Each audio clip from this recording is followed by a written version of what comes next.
Direct Connection is made by MPT to serve all of our diverse communities and is made possible by the generous support of our members. Thank you.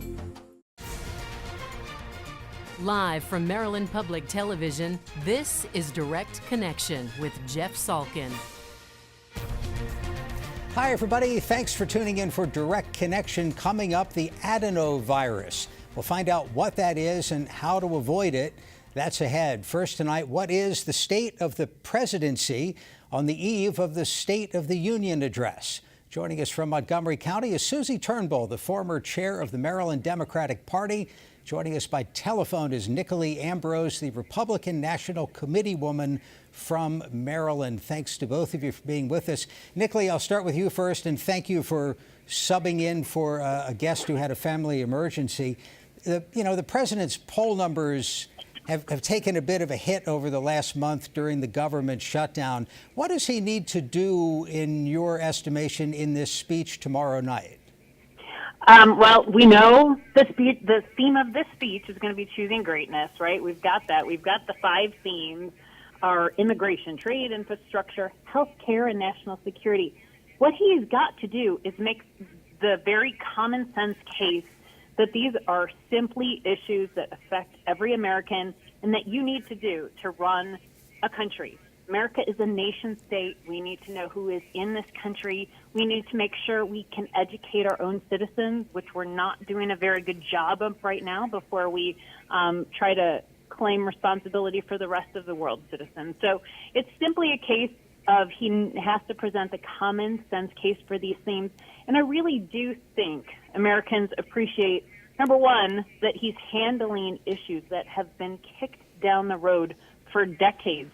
And it's not pretty, but it's got to be done. Susie, if I can ask you to switch party hats for a second, pretend you were advising the president on this speech, what would you tell him? That would be a really hard one, Jeff, because we're talking about a president who has documented 8,459 lies to the American people since he's been president, according to the Washington Post. And we have someone who has blatantly and repeatedly lied to America. So how do you then switch that? How do you turn that around? Because he's unbelievable. No one can expect that the same person who sat in a room with Nancy Pelosi and Chuck Schumer and took credit and said, I'd be proud to have a shutdown, who led a shutdown that had 35 days, the longest ever, and cost of close to $11 billion for a ridiculous vanity project to build a wall, not to provide border security, but to build a wall that Mexico is supposed to pay for. So he has a lot of explaining to do, and the problem is he's not up to the job. Do either of you think that there's a deal possible on border security and/or a wall? So there's a dozen or more congressional negotiators working on a deal, and you can sort of imagine a deal that maybe has some DACA elements that make Democrats happy, has some border security elements to make Republicans happy, but either it's got a wall or it doesn't. Is there a potential deal out there? It's all about the definition of wall. It's all about the definition of wall. And basically what he's saying is we need this concrete structure that has absolutely no relationship to reality. And what we do need instead is something that's going to make a difference. What are the drugs that he's talking about coming in across the border are coming in at border entry places, which is why last week we had the biggest drug bust ever at a border. What we need is a plan that has border security that is 21st century, not 18th century, but 21st century. What we want is something that is practical, and what we want is something that is reasonable. The biggest problem in America right now is not whether or not we're going to have border security. Is really the gist of it. The biggest problem is whether we're going to have an economy that works for everyone, whether we're going to have health care for all, whether people have the opportunity and the relationship to be able to succeed.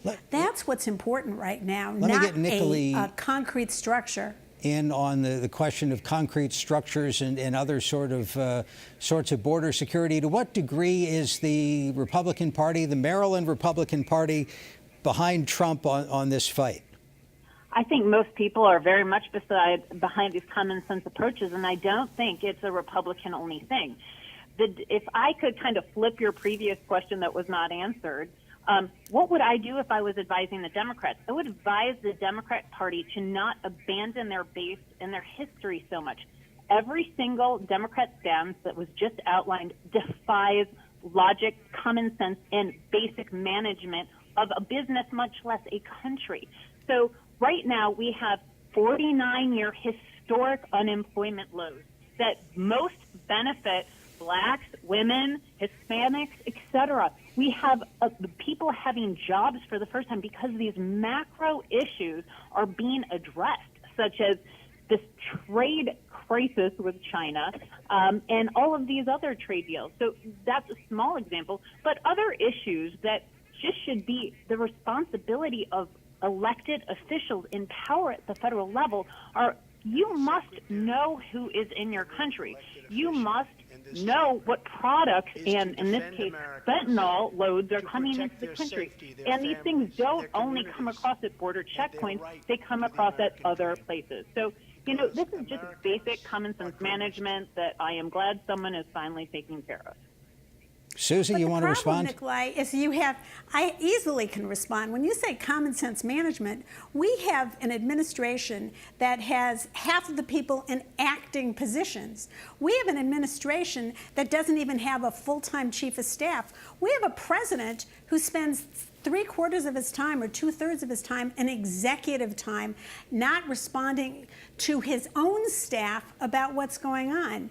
That's not management. That's not common sense. That's insanity, and that's what we've been dealing with for the last 2 years. Let me. There has the progress. Can I just say one more thing, Jeff? We have a deficit right now that is going to kill our kids in the future. That is going to be on their backs, and that deficit is coming from the wrong policies of this administration. Let me remind our viewers, if you want to add a comment to this subject, you can send an email to livequestions@mpt.org, livequestions@mpt.org. Let me back it out a little bit to the State of the Union, the ritual of that. Is this thing obsolete? Is it useful in a democracy to do this once a year? I think it's great. It is fantastic. Part of the beauty of our democratic republic is, right, we go directly to the people, and the president gets to make his case, and then the other party gets to respond. It's a beautiful thing. I love traditions like this. And, I think it's important that people need to be more involved in politics. It's not just a spectator sport. People need to get involved. So if this inspires more people to get involved, that's fantastic. Susie, you're a fan of the event? It's bad for traffic, I know. I have been to the event. I actually was a guest of Senator Ben Cardin when he was a congressman many years ago. And there is something special to it. I will say this, though. What we're going to see tomorrow as well, and I hope people pay attention to it, is that many of the members of Congress, they get to bring a guest. And the guests who are coming, Senator Van Hollen is bringing a woman who has worked at the U.S. Department of Agriculture for the last 21 years and was furloughed. But because she was a contractor, it's not clear she's going to get paid for those days. And that's a problem. And I think many people are bringing examples of the great Americans who are out there right now, who care about issues, who are standing up for different issues, and who are the victims of some of the problems that are affecting us right now. So, I mean, Democrats can certainly do that, but isn't the speech such a big advantage of incumbency? I mean, this is national airtime.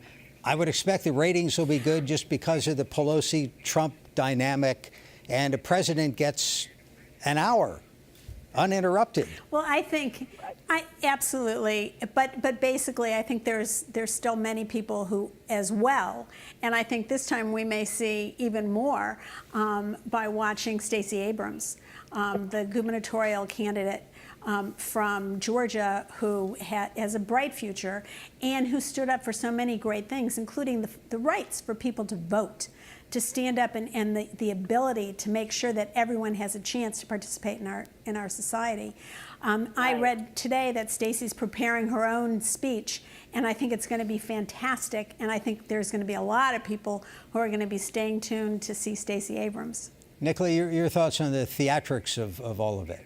Right. Well, I'm thrilled. I'm very eager to hear what the president has to say and how he presents it, because as we know, it's not exactly as the mainstream media is in his corner ever reporting on any right of center issue in most channels. However, here's the point. I am very excited. Instead of lamenting delayed paychecks, which I wish people would have a job in the private sector and understand how hard it is to support a family sometimes in the private sector, I really, really am looking forward to the president focusing on issues like, for example, American citizens. We need to care about the national security of American citizens. We need to care about educating our own children. Let's take it to the micro level. You've got Baltimore City with half of our public high schools having a 0 or 1% proficiency rate. How on earth are we educating citizens outside non-American citizens when we can't even educate our own? We need to focus on American citizens before we open up our purse strings and bank account. Here we are debating issues saying the wall, 250 miles of a wall will cost $5 billion, and lamenting a shutdown costing over $11 billion, according to Susie's estimates. So, ladies, we're going to have to leave it there.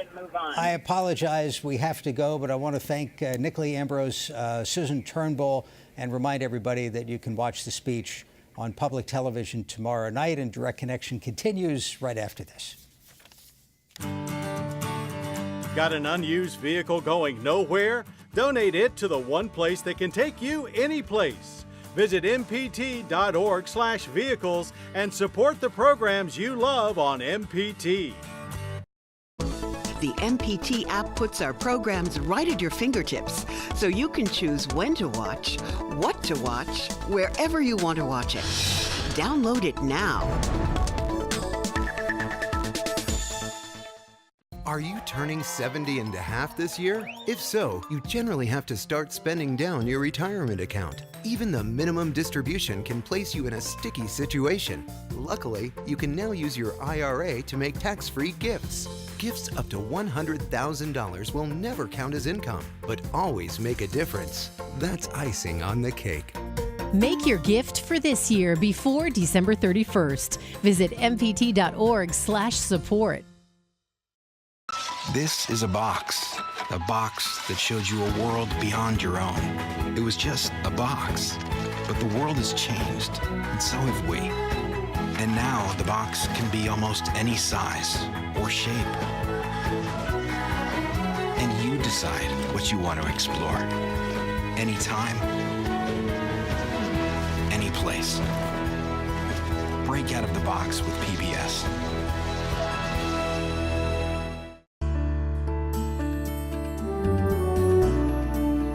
In the studio now for this week's Your Health segment is Dr. Marie Kanagie-McAleese, pediatric hospitalist with the University of Maryland Upper Chesapeake Health Center. Doctor, thank you for being with us. Thank you for having me. We want to talk about the adenovirus, which was in the news because of the outbreak at College Park with one fatality. And I'd never heard of this virus. What is it?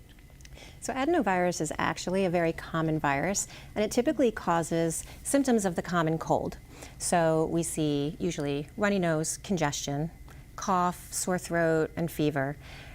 Less commonly, we can see pink eye, lower respiratory tract infection like pneumonia, and gastrointestinal infection with diarrhea. It is most common in infants and young children, and most people have actually had an infection with adenovirus by the time they're 10 years old. There are some people who are at increased risk for severe infection, and that includes people who are immunocompromised for some reason. So people who were born with an immune deficiency, people who are on an immune suppressing medication, and organ transplant recipients. I'm surprised we've never heard of it. I mean, is it possible that when people get these, it's either self-diagnosed as the cold, the flu, the stomach flu, and you forget about it?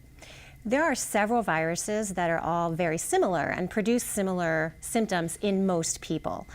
Because of that, and because the infection is relatively mild in most cases, we don't test everyone. I mean, if you get symptoms of the common cold, your doctor is not going to run a full panel of different viruses because they're all very similar and they're what we call self-limited. So the infection runs its course and will improve without really any necessary treatment or intervention.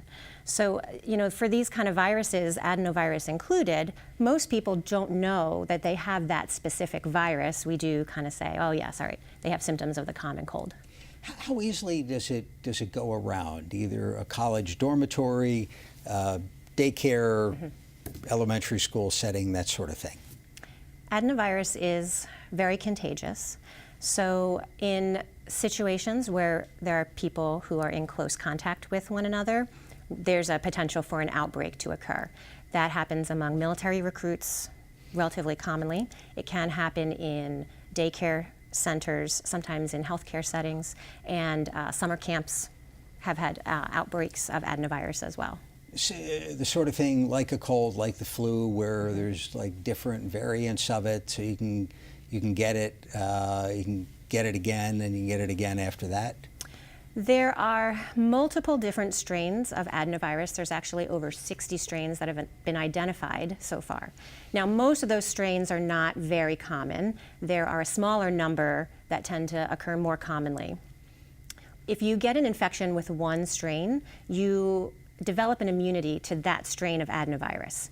However, you're still susceptible to getting another adenovirus strain. And there's no vaccine for this. There's no preventative other than the wash your hands stuff. So there is a vaccine that has been developed. It only is against 2 common strains of the virus, and right now it's only being used in the military. Because it's only against 2 strains, it's really not going to protect the average person against getting an adenovirus. And because the vast majority of cases are so mild, the expense of immunizing the general public really doesn't give you a great return for that. So yeah, there's no vaccine right now that is available to the public. Things that you can do to help prevent the spread of the virus, definitely good hand hygiene.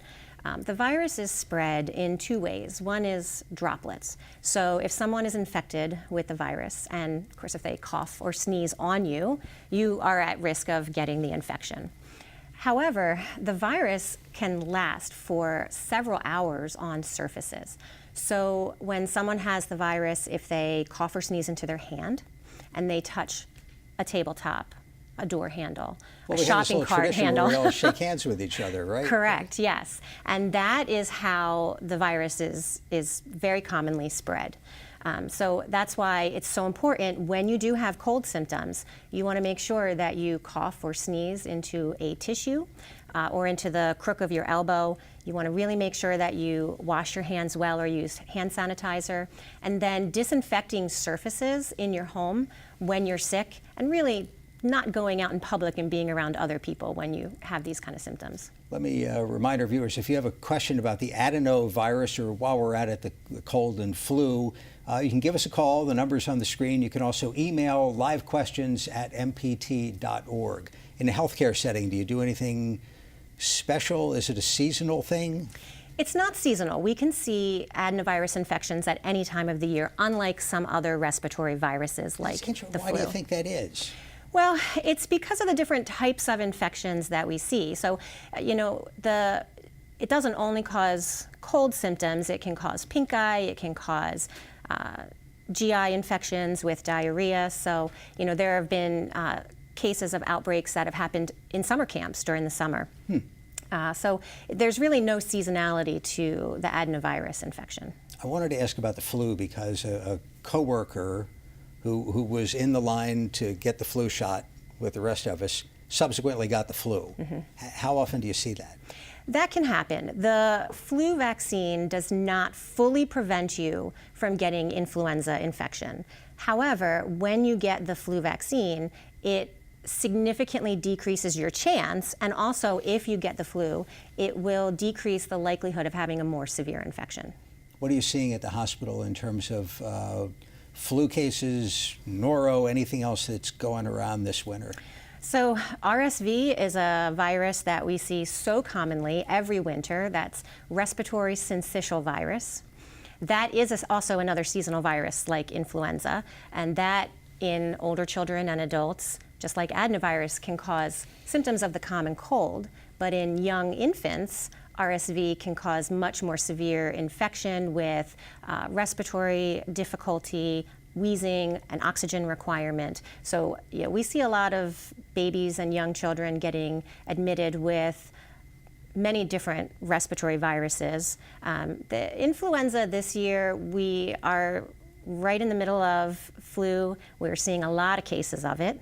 At Upper Chesapeake Medical Center, we have not had a significant number of children that have been admitted to the hospital, but we've seen high numbers of cases going through the emergency room. Do you know offhand if there's a match for the type of flu virus going around and the shot that we all got this year? I am not. It's like a right. So every year the influenza vaccine is basically produced against the strains that are anticipated to be most common, because the flu virus changes every year, so it's not the exact same strain that we see go around. So what health officials need to do is look at patterns that they're seeing and then develop the vaccine against the strains that they expect to see most commonly. I'm actually not sure the percentage of coverage with the flu vaccine this year. I introduced you as a hospitalist and wanted to come back to that because it's a specialty that many people may not be familiar with. And we'll talk about what a hospitalist does. And you focus on pediatrics as well. Yes. Okay. So a hospitalist refers to a physician that takes care of patients that are hospitalized. Generally, most hospitalists are full-time in the hospital. They're taking care of patients, although there are some hospitalists who also see patients in an office. The work that hospitalists do can be varied, and it really depends on the hospital that you work at. There are adult hospitalists and pediatric hospitalists. At Upper Chesapeake Medical Center, we take care of the admitted pediatric patients through age 17. We also see the well newborns who are born at the hospital. We attend high-risk deliveries, and we also take care of the infants that are admitted to our Level 2 special care nursery, which is basically a step down from a NICU. And the hospitalist specialty has grown a lot over the past couple of decades. Yes, correct. We've seen adult hospitalists around for longer than pediatric hospitalists. I would say the number of pediatric hospitalists has really increased significantly over the past 15 to 20 years. And how do patients, or in your case, the parents of the patient, maybe they have a family doctor or family pediatrician, and it's not the Dr. Welby days anymore. How do they adjust to that? Well, I'm sure they're happy to see you, but do they sort of wonder when the family doctor is going to be around? We do occasionally see that. It's really difficult right now with the current environment in medicine for community physicians to see all of their patients and also come to the hospital and take care of their admitted patients. So hospitalists really provide a very valuable service. We can really provide specialized care specifically for patients who are hospitalized, and we are there all the time to be able to respond to the needs of the patients. What you're saying very politely is that you know your way around the hospital better than Dr. Welby would have. And there's some advantage to being there all the time. I think it's a time advantage, really. It's, you know, when there are community pediatricians or community physicians who are overwhelmed with the workload in their practice, it is difficult to really be able to give enough of their time and attention also to the patients that are in the hospital. And that's where we can step in and really provide that service for them. Back to the adenovirus. I mean, the outbreak, if you call it that, in College Park alarmed a lot of people. And you've talked about other situations with younger kids or in the service where it can be a problem. It's something we don't pay a whole lot of attention to. Should we pay more attention to this? Well, since adenovirus infections are so mild and don't require treatment, generally it's not something that requires a significant level of concern or surveillance. But I would say that, of course, we know that it's so contagious. So when you have situations where there are people that are really in close contact, and dorm living, you know, is kind of the perfect setup with students who are living together, going to school together, eating together, spending time together. If there's a case of adenovirus, it's going to spread very easily among those students. Good information. Because college students are generally healthy, their risk for getting a severe infection with adenovirus is very low. Dr. Kanagie-McAleese, we have to leave it there. Enjoyed talking to you. Thank you very much. Thank you for watching Direct Connection, and have a good night.